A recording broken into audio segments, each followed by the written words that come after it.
A gente vai falar um pouco dos princípios aí, agora entrando um pouco mais a fundo, né? Sobre estratégias ofensivas, defensivas e soldagem, né? São alguns tipos de estratégias que a gente vai utilizar no curly aí, são as principais que a gente vai ter dentro do jogo, tá? Então a gente vai entender como que elas funcionam e como que a gente pode fazer sobre elas, tá? Pra gente entender um pouquinho em qual situação você vai querer usar um pouquinho elas aí durante o nosso jogo, beleza? Então, para a gente começar aqui, ó, a gente vai ver a primeira estratégia que a gente vai falar é a ofensiva, né? Então, tem alguns conceitos que eu vou explicar aqui, mas eu vou ler um pouquinho aqui agora. Então, geralmente, a estratégia ofensiva, você opta por ignorar uma pedra do seu adversário. Então, você está tentando gerar uma nova oportunidade para gol, no caso, para pontuação, para você, né, diferente no gelo. E isso vai dizer que determina que isso é uma jogada mais ofensiva da sua parte. Você está ignorando uma pedra adversária, dependendo de onde ela está posicionada, para tentar posicionar uma sua, né? Para estar pontuando, para estar na frente do placar. Então isso pode ser uma considerada uma estratégia mais ofensiva. Você quer fazer o seu jogo sem se preocupar tanto com as pedras adversárias naquele momento, tá? Um time ofensivo ele jogará mais empates do que acertos dentro do jogo e ficará confortável com muitas pedras em jogo. Porque lembrando, quanto mais pedra em jogo, maior a chance de ter mais pontuações. Então, geralmente uma equipe ofensiva, ela está buscando uma pontuação um pouco maior no placar, uma pontuação um pouco mais elástica, né, aí no placar.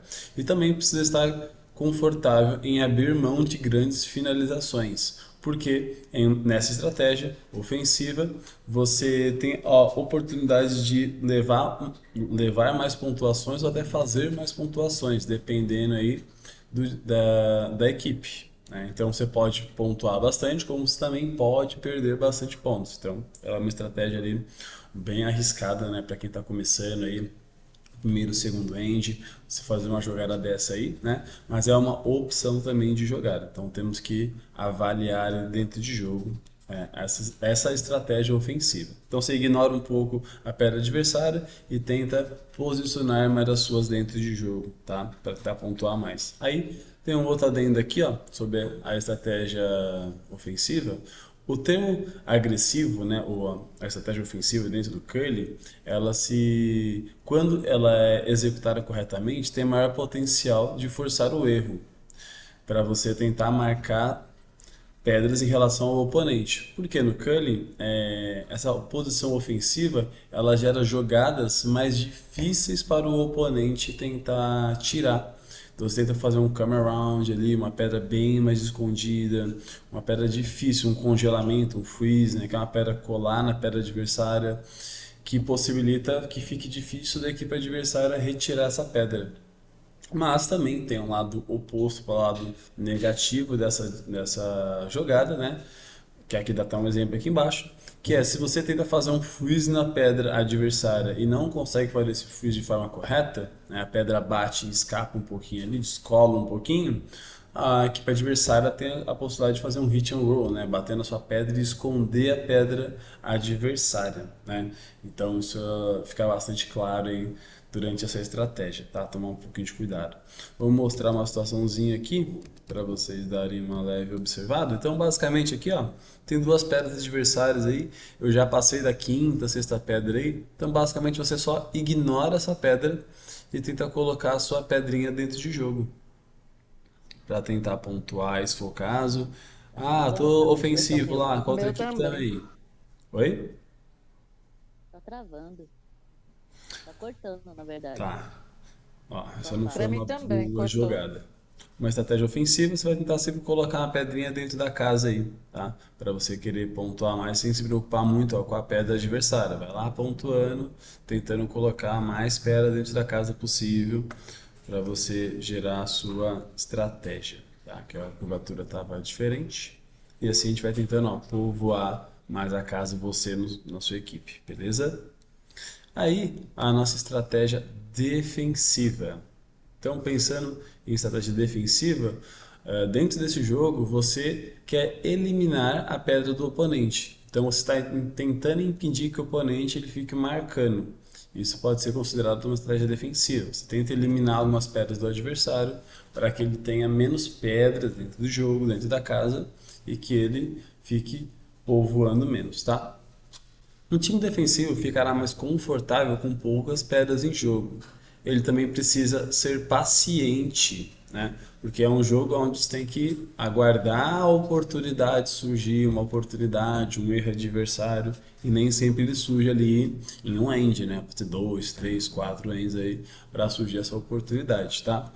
E ele fica confortável com jogos mais fechados, né? Então, muita guarda povoando a casa, uma jogada mais difícil de você conseguir entrar, porque essa abordagem defensiva minimiza a oportunidade de pontos para ambas as equipes. Então, são ends que você vai ganhar de um ponto, vai conseguir roubar um. Então, é uma pontuação bem pouca que acontece dentro do jogo, tá? Do curling.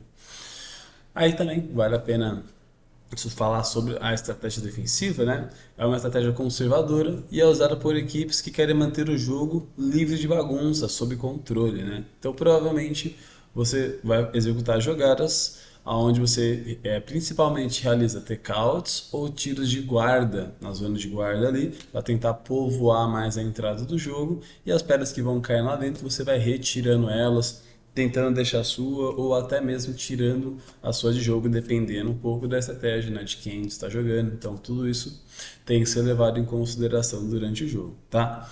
E a zona de guarda livre, então lembrando que as 5 primeiras pedras em quartetos não podem ser retiradas e em times as 3 pedras, tá? Elas têm que estar em jogo ali, tá? Então essa seria a nossa estratégia defensiva. Então, pensando aí, vamos lá, a estratégia defensiva, você tenta deixar as pedrinhas ali mais dentro da casa, fazendo um take-out na pedra adversária. Vamos ver se eu consigo realizar um take-outzinho aqui, ó, nessa daqui. E aí você vai tentando jogar e tentando eliminar as pedras adversárias. Fiz um duplo take-out aqui, muito bom da minha parte. Então você vai deixando as pedrinhas aí, vai liberando um pouco a casa para que tenha menos pedras em jogo. Beleza?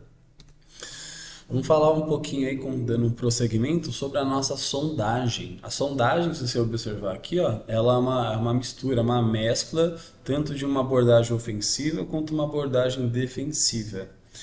Então, geralmente, aí, essa linha é para quem já está há mais tempo no curling, consegue desenvolver, perceber estratégia de jogo mais a fundo e vai ter essa mescla de desenvolvimento. Talvez comece o jogo de forma mais defensiva, aí passa para uma jogada mais ofensiva, pode ser dentro de um end, pode ser dentro de 2 ends, pode ser dentro de 8 pedras, então tudo isso vai, né, mudando de acordo com como as pedras vão sendo jogadas, como tem que ser dentro do curling, tá? Mas essa é uma abordagem mais complexa. Então, o interessante é tentar escolher uma, até para vocês começarem a desenvolver isso. Escolhe um tipo de ofensivo ou defensivo, vai jogando esse tipo de jogo até o final, para vocês começarem a entender. Depois a gente pensa nessa sondagem, né? Que é vamos dizer assim, uma forma equilibrada de jogar, tá? Se você usar a pedra do seu oponente para tentar ficar neutralizar o tiro dele. Então você tenta usar muitas vezes até uma pedra do oponente ali para tentar neutralizar uma outra pedra da equipe adversária. Então isso é uma forma de você tentar ganhar uma certa vantagem ali, só que ela é um pouco mais arriscada, tá? Ali, ó, uma equipe de sondagem tentará usar as pedras do adversário para gerar oportunidades, mas também acabará rapidamente se a situação começar a parecer desvantajosa. Jogam o curling de oportunidades procurando aproveitar o erro do adversário.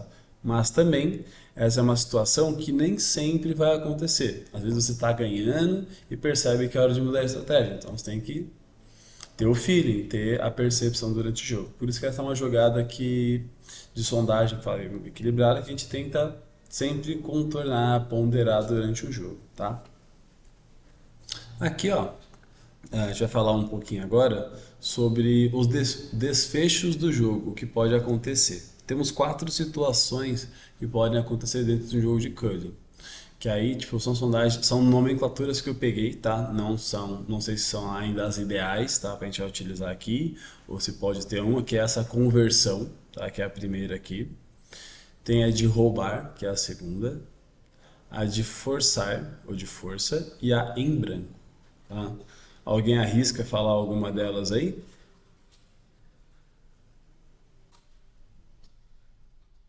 Não?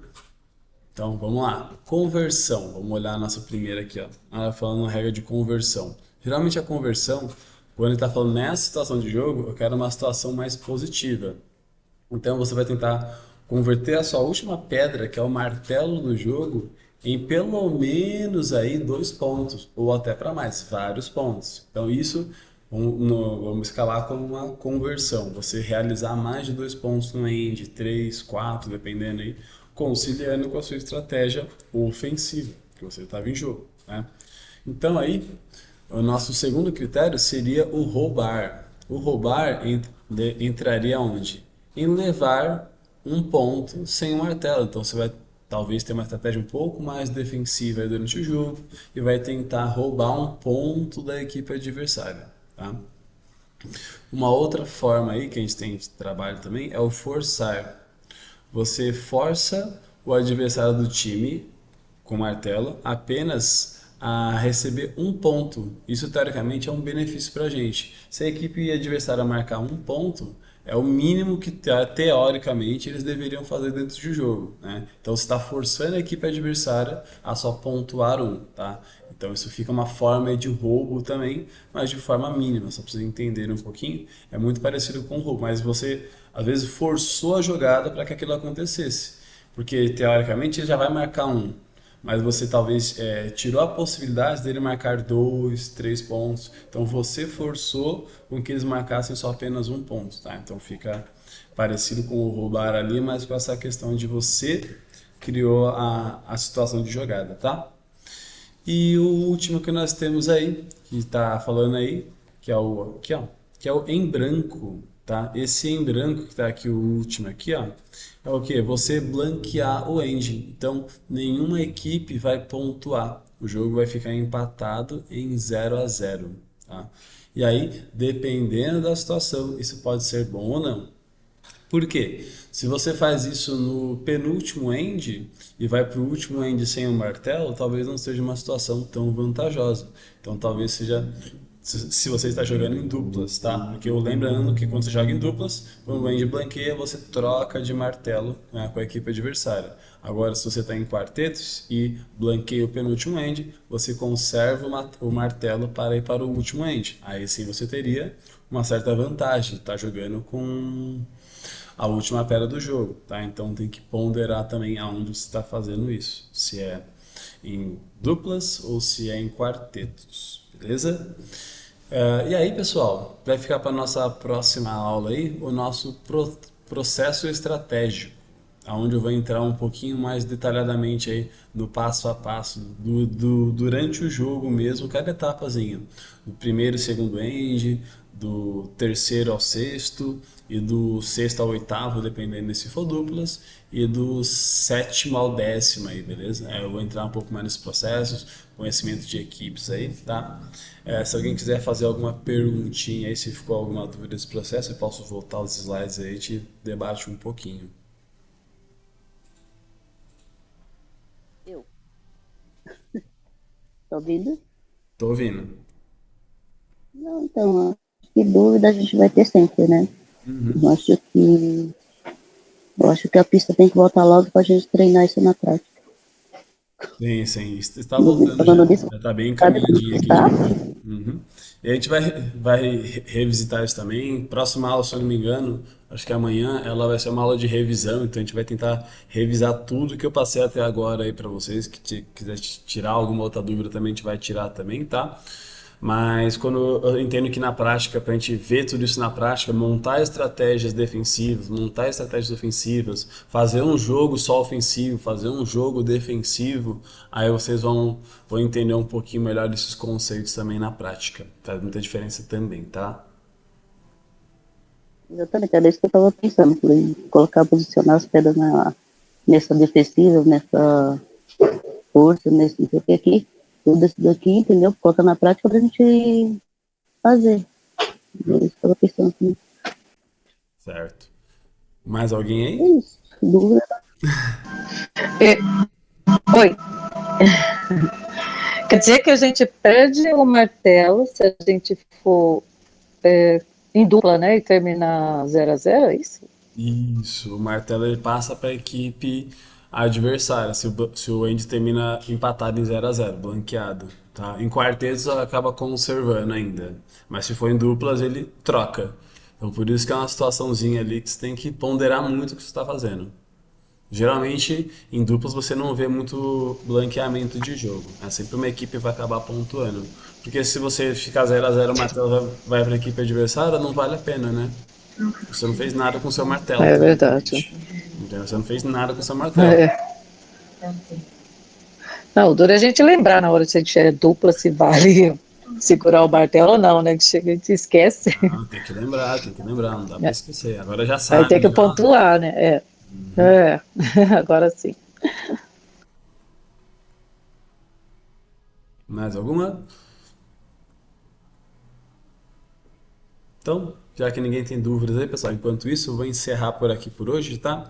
E aí depois a gente vou colocar lá no YouTube lá para vocês também o vídeo, vocês podem comentar lá, deixar alguma pergunta também, se quiser, eu respondo também. Se quiser me chamar no particular também, eu